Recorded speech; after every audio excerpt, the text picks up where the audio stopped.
திரு செங்கோட்டையனுடைய நகர்வு எப்படி புரிந்து கொள்ள வேண்டியிருக்கிறது? இதில் இப்போ ஒருவேளை இப்படி சொல்கிறார்கள் என்றால், திமுகவுக்கு போயிருந்தால் கூட ஒரு திராவிட கட்சி இன்னொரு திராவிட கட்சி, ஏன்னா இங்கேருந்து நிறைய மைக்ரேஷன் இருக்குங்கிறது நம்ம புரிஞ்சுக்க முடியுது. அப்படி இந்த சூழலை புரிஞ்சுக்கலாம். இல்லை இப்போ தாவேக்காவில் போய் சேர்ந்திருக்கிறாரு, சேரப்போற அதிகாரப்பூர்வமாக தகவல் வரப்போகுது, திரு விஜய் சந்தித்திருக்கிறார் அப்படின்னா, இந்த நகர்வு இந்த இவ்வளவு அனுபவம் உள்ள ஒருவருக்கான சாதகமான அல்லது உண்மையிலேயே அந்த நலம் பயக்கக்கூடியதாக இருக்குமா அப்படிங்கிற கேள்வி இருக்குது தசி.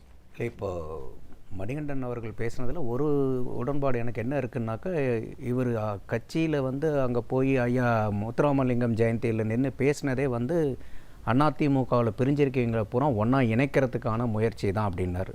ஜெயந்தி எவ்வளோ நாள் ஆகுது, இன்னும் ஒரு மாதம் கூட முடியல. அதுக்குள்ளார என்னென்ன நடவடிக்கைகள்லாம் எடுத்தாங்க, அப்போ ஒன்றிணையறதுக்கு என்ன நடவடிக்கை எடுத்தாங்கங்கும் போது ஒன்றும் இல்லை. அப்போது இது அவங்க தேவர் ஃபைட்டிங் எ லூசிங் பேட்டில். ஓகே, அப்போ இல்லாத ஊருக்கு போகிறதுக்கு வழி தேடிட்டு இருந்தாங்க. அப்போ ஏற்கனவே ஒரு முடிவு, அவர் என்ன சொல்கிறார், 50 வருடம் இருந்து நான் வெளியே வந்ததில் ரொம்ப வருத்தப்படுறேன், எந்த வேதனை என்னங்கிறது புரியுமாங்கிறாரு. ஏற்கனவே இவர் அங்கே டெல்லிக்கு போயிட்டு வந்ததுக்கப்புறம் காலக்கெடு விதிச்சதுக்கப்புறம் அவங்க அடிப்படை உறுப்பினர்கள் வச்சு பதவியிலிருந்து மட்டும்தான் நீக்கிறாங்க. அப்போ அடிப்படை உறுப்பினர்லேருந்து நீக்கல. நீங்கள் அங்கே போய் டிடிவி அவர்களோட பக்கத்தில் நின்றுக்கிட்டு நீங்கள் எடப்பாடிக்கு டெபாசிட் போகணுங்கிற கோஷத்தோடு நீங்கள் அங்கே அந்த ப்ரெஸ் மீட்டை ஸ்டார்ட் பண்ணும்போது செங்கோட்டையன் அவர்களுக்கு தெரிஞ்சிருக்காதா இப்படி போனால் இந்த மாதிரி நடவடிக்கை எடுப்பாங்கங்கிறது அவர் தெரிஞ்சு தான் போயிருக்கார். சரி, அப்போ இவர் 50 வருஷம் நான் இருந்தேன், என்னை அடிப்படை உறுப்பினர்லேருந்தே எடுத்துட்டாங்க, எனக்கு எவ்வளோ வருத்தம்னு சொல்கிறது அது வெளியே மீடியாக்காக சொல்கிறாருன்னு தான் நான் பார்க்குறேன். அதெல்லாம் எதிர்பார்த்து தான் அவர் அங்கே போயிருக்காரு. ஓகே, இது போனால் இது செய்வாங்க, அதனால் நமக்கு ஒரு ரூட் கிளியர் ஆகட்டும் அப்படிங்கிற மாதிரி தான். நம்மளா போக வேண்டாம், நம்மளை போக வச்சாங்கன்னா இதனால தான் நான் போய்கிட்டேன்னு ஒரு காரணத்தை சொல்லிக்கலாம் அப்படின்ட்டு. இன்னொன்று கூட இப்போ கேசிபி என்ன பேட்டியெல்லாம் கொடுத்துட்ருக்காருனாக்கா, 6 பேர் போய் இபிஎஸ்ஸை பார்த்தது வெறும் கட்சி ஒன்றிணைறது மட்டும் இல்லை, பாரதிய ஜனதா கூட கூட்டணி வைக்கணும் திருப்பி, அதை தான் பிரதானமாக முன்னிலைப்படுத்திட்டு இருந்தாங்க. ஆனால் இவர் வெளியே பேசும்போது இந்த மாதிரி பிரிஞ்சு போனவங்கெல்லாம் ஒன்று சேர்த்தணுங்கிற மாதிரி பேசும்போது கட்சிக்காரங்கிட்ட ஆமாம் நல்ல நல்ல சிந்தனை தானே அப்படிங்கிற மாதிரி இருந்தாங்க. ஆனால் அவருடைய நோக்கம் பாரதிய ஜனதா கூட கூட்டணி வைக்கணுங்கிறதுல தான் அந்த மீட்டிங் நடந்துச்சுங்கிற மாதிரியும் ஒரு தகவலை பகிர்றாரு. ஸோ அப்போ இதெல்லாம் ஐயா செங்கோட்டையன் மேலே இருக்கக்கூடிய சில அவருடைய அந்த கருத்துக்கள் ஒரு குற்றச்சாட்டுகளாக மாறுது இப்போ. ஸோ ஓகே, அது ஒரு எபிசோடு. இப்போ நீங்கள் கேட்ட கேள்விக்கு இப்போ திமுக வெர்சஸ் தாவேக்கா அப்படின்னு பார்க்கும்போது இன்றைக்கி திமுக பக்கம் அவர் போனாருனாக்கா, ஏன்னா இன்றைக்கி திமுகவுக்கும் கொங்கு மண்டலம் மோஸ்ட் வாண்டட் ரீஜன். அவங்க இன்றைக்கி ஏடிஎம்கேவும் அங்கே ஸ்ட்ராங்காக இருக்குது, பாரதிய ஜனதாவுடைய வாக்கு வங்கி இங்கே அதிகமாக இருக்கனால அது அவங்களுக்கு ப்ரைம் ஃபோக்கஸ், அவங்களுக்கு ப்ரைம் ஸ்ட்ரென்த், அவங்களுக்கு கோர் ஸ்ட்ரென்த் ஏரியா ஏடிஎம்கே என்டிஏக்கு இன்றைக்கி கொங்கு மண்டலம். அப்போ இன்றைக்கி செந்தில் பாலாஜியை வச்சு பல வகையில் அவங்க அங்கே முயற்சி பண்ணிட்டு இருக்காங்க. அப்போது செங்கோட்டையனை அங்கிருந்து எடுத்தால் இன்னும் கொஞ்சம் கொங்கு மண்டலத்தில் பலத்தை திமுகவுக்கு அதிகப்படுத்த முடியுங்கிறது தான் அவங்களுடைய ஸ்ட்ராட்டஜிக்கல் ஃபோக்கஸாகவும் இருக்குது. அதனால தான் சேகர் பாபு அவர்கள் இன்றைக்கும் போய் அவர் ஐயா அப்பாவினுடைய அறையிலையும் ஒரு 1/2 மணி நேரம் பேசியிருக்காங்க. நேற்றும் அவரை சந்தித்து பேசியிருக்காங்க. இன்னொரு தகவல் என்ன வெளியே வருதுன்னா, ஐயா முதல்வர் அவர்களே செங்கோட்டையனை அழைச்சி பேசினதாகவும் தகவல். ஏன்னா இன்னைக்கு அங்கே போய் இருக்காருன்னு வச்சுக்கோங்களேன், இன்னைக்கு செங்கோட்டையன் அங்கே டிஎம்கேக்கு போனார்னா ஜெயிக்கிறது எம்எல்ஏ மட்டும் இல்லை, மந்திரியாகவும் மாறுவார். அந்த ஒரு பெரிய வாய்ப்பு அங்கே கிடைக்கும். முத்துசாமி அவர்களுக்கு இருக்காதா? ஏற்கனவே முத்துசாமி அவர்கள் திரு மணிகண்டன் சொன்னார், அவரை ஓரங்கட்டினதே செங்கோட்டையன் தான் அப்படின்னு சொல்லும்போது அது ஒரு இடைஞ்சலாக இருக்கா? ஏன்னா திரு முத்துசாமி அவர்கள் பேட்டி கொடுக்கும்போது அப்படியே ஒன்றும் எங்களுக்கு அவசியம் இல்லை, நாங்கள் நல்லா தான் ஸ்ட்ரென்த்தாக தான் இருக்கோம் அப்படிங்கிறதையும் சொல்லியிருந்தார். இல்லை, அந்த கன்சர்ன்ஸ் வச்சு பார்க்க முடியாது. இல்லை, இன்றைக்கி அரசியலை பொறுத்த வரைக்கும் யாராக இருந்தாலும் வாங்கன்னு சேர்த்திக்கிற லெவலில் இப்போ டிஎம்கே இருக்காங்க, யார் வேணால் வாங்கங்கிற அளவுக்கு அவங்க கூட்டணி இன்னும் திடப்படுத்தணுங்கிற முயற்சியில் தான் இருக்காங்க. அப்போ இவர் அங்கே போனாருன்னா ஒரு எம்எல்ஏ ஜெயிச்சா ஒரு மந்திரியும் வரும். இன்றைக்கி முத்துசாமி அவர்கள் ஏற்கனவே தான் அந்த ரூட்டை போட்டு கொடுத்துருக்காருல்ல.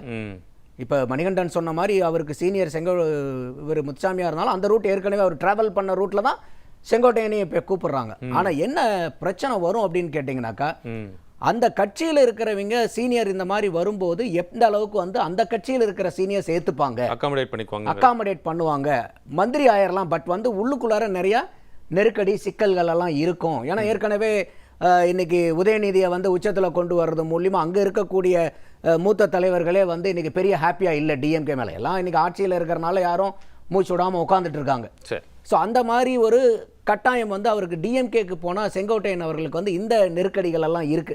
அதோட 50 வருஷம் நீங்க வந்து ஒரு கட்சியில இரட்டை இலை சின்னத்துக்காகவும் அதிமுக எம்ஜிஆர் ஜெயலலிதா அவர்கள்னு சொல்லி நீங்க பின்னாடி நடை போயிட்டுட்டு இன்னைக்கு நீங்க உடனே போயிட்டு உதயசூரியன்கிறது நீங்க எடுத்துப்படுத்தீங்கன்னா ஒரு அதிமுக தொண்டர்கள் கூட இன்னைக்கு இவர் பின்னாடி போலான்னு நினைக்கிறவங்க கூட யாரும் போக மாட்டாங்க.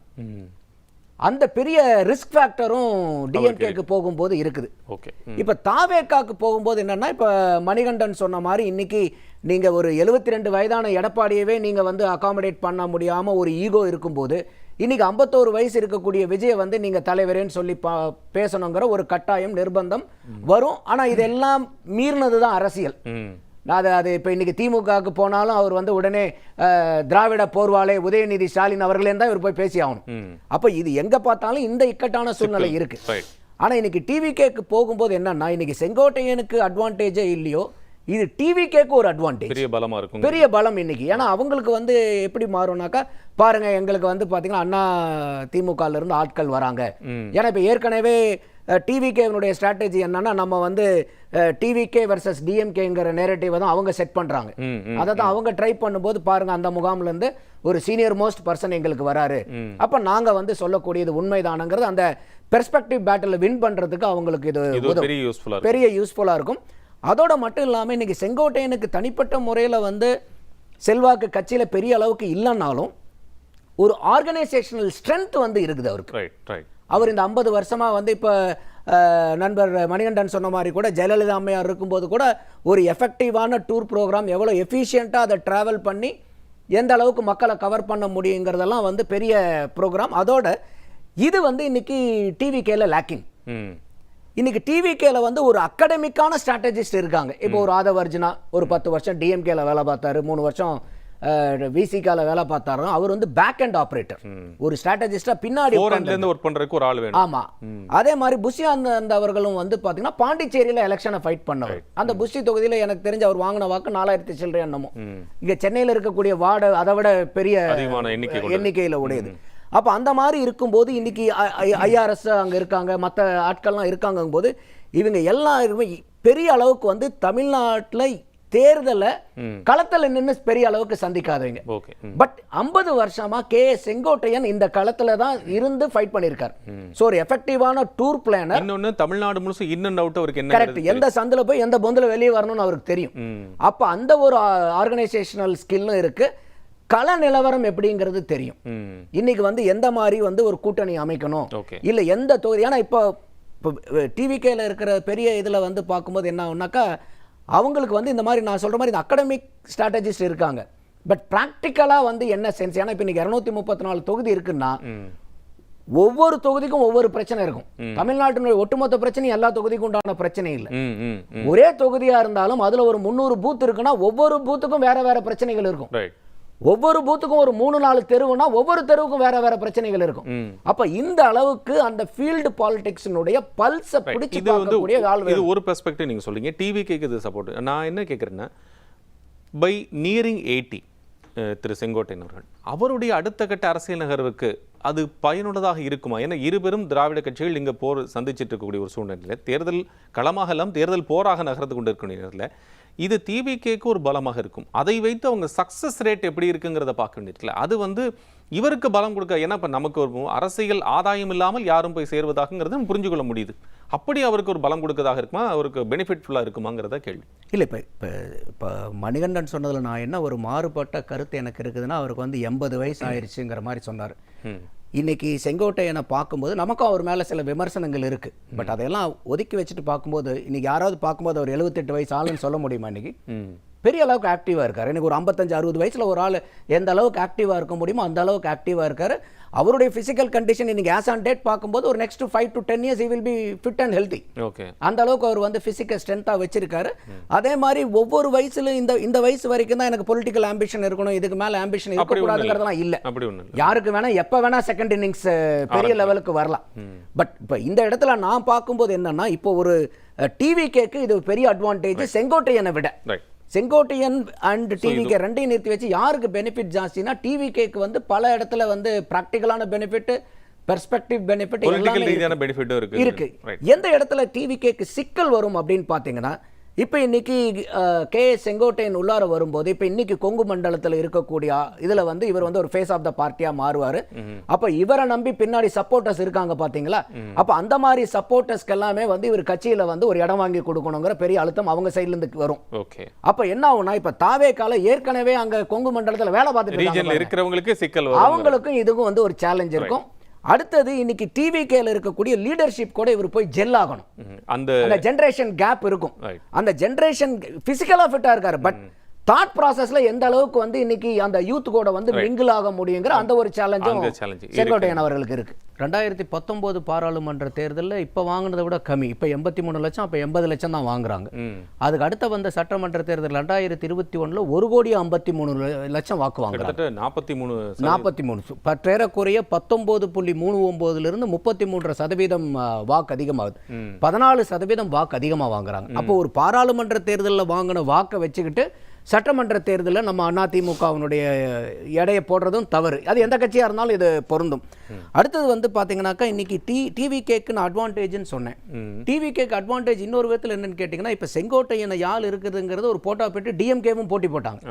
அப்போ இன்னைக்கு வந்து செங்கோட்டையன் அவர்கள் திமுகவை நிராகரிச்சுட்டு இன்னைக்கு வந்து டிவிகேக்கு போயிருக்காரு. 75 ஆண்டு கால பாரம்பரியம் கட்சியை விட்டுட்டு இன்னைக்கு டிவிகேக்கு போகும்போது இதே வந்து டிவிகேக்கு ஒரு அட்டகாசமான வெற்றி ஓவர் டிஎம்கே.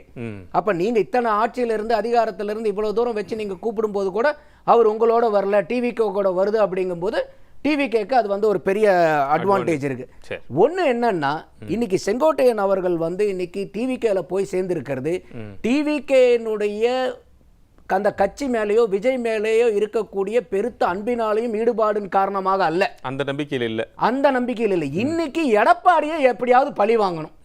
அந்த எடப்பாடியார் அவர்களை பழி வாங்குறதுக்கு யாரு கூட போய் சேரணும்.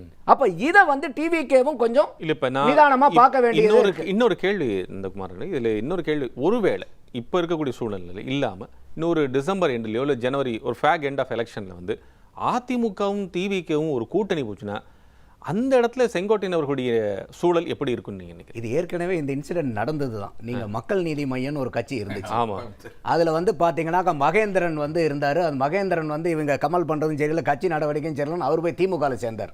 மறுபடியும் கடைசியில் என்னடான்னு பார்த்தா கமலஹாசன் போய் திமுக மறுபடியும் போய் ஐக்கியம் ஆயிட்டார்.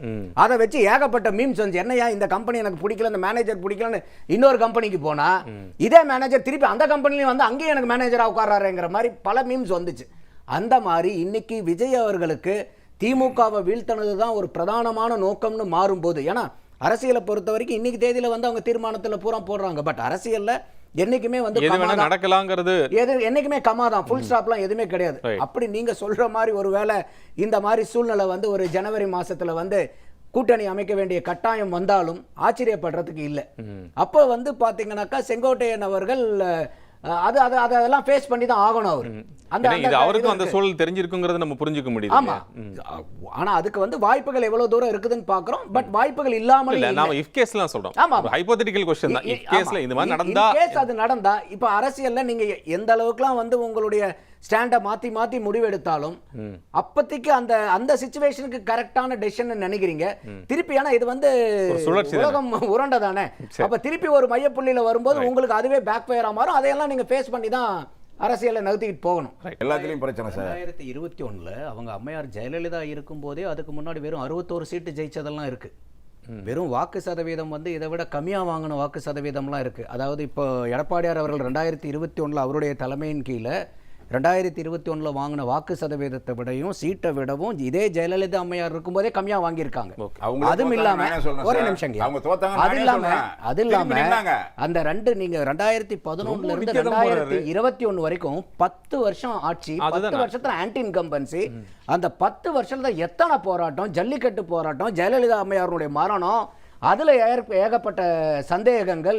இத்தனைக்கும் அப்புறம் வந்து எடப்பாடியார் அவர்கள் வந்து அவ்வளவு சதவீதம் வாங்கி 66 சீட்டு அவங்க கட்சியும் கூட்டணி 75 வாங்குங்கிறது better than expected results.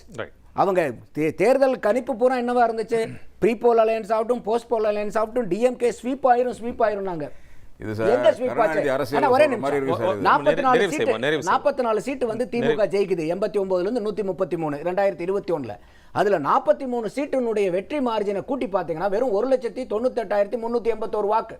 AIADMK ஆட்சியை பறி கொடுத்தது வெறும் 2 லட்சத்துக்கு கீழே. இப்ப இவங்க கூட பேசுறது 3.3% கட்சிகளுக்கு உண்டான வாக்கு வித்தியாசத்தை பேசுறாங்க. நீங்க விக்டரி மார்ஜின் அந்த 43 தொகுதியை சேர்த்தீங்கன்னா வெறும் 1,98,000 வாக்கு வித்தியாசத்துல தான் அதிமுக 10 வருஷத்துக்கு அப்புறமும் திமுக கிட்ட ஆட்சியை பறி கொடுத்ததே ஒழிய, ஐயா சொல்ற மாதிரி இன்னைக்கு எடப்பாடி பழனிசாமி தலைவர்ல வந்து பெரிய சேதாரம் ஆகி போச்சு, மண்ணை கவிக்கிட்டாங்கிற அளவுக்குலாம் இல்ல. இதெல்லாம் கட்டப்பட்டது. அதையும் மீறி அந்த வெற்றியை வந்து அவர் காமிச்சார் அந்த நேரத்துல. ரைட், நிறைவு செய்வோம், நிகழ்ச்சி நிறைவு செய்வோம். பெற்றாதான் சார் தேர்தல். ரைட், அது எல்லா ஆமா எல்லா கட்சிக்குமே அது இருக்கிறது. தலைவர்கள் யார் இருக்காங்க? ஒரு தலைவர் நின்னாங்க சார், அந்த தலைவர் திரும்ப நிப்பாருங்க. நானும் சொல்றேன் திரும்ப நிக்க போறாரு. ரைட் ரைட், 12 தேர்தல்ல தோல்வி எங்க நிக்கிறவர்? அதாவது கருணாநிதி எல்லாம் படுத்தே கடந்தாருங்க அம்மா இருக்கும்போது, எம்ஜிஆர் இருக்கும்போதெல்லாம். திரும்ப ஆட்சி அமைக்கலையா? ஒரே நிமிஷம். கட்சியினுடைய தொண்டர்கள், நிர்வாகிகள் அவங்க எல்லாமே அவங்களுடைய உண்மைத்தன்மையை எங்க காமிக்கணும்னா, எப்ப அந்த கட்சிக்கு தோல்வி வருதோ அந்த தோல்வி நேரத்துல தான் தலைமை கூட நின்னு அந்த கட்சியை ஜெயிக்க வைக்கணும். ஜெயிச்சுக்கிட்டு இருக்கும் போது பூரா எல்லாமே வந்து பண்ணிட்டு தோக்கும் போது பூராமே உங்களால தான் தோச்சுது, உங்களால தான் தோத்துச்சுன்னு ஒருத்தர் மேல பழி போடுறது நியாயம் இல்லை.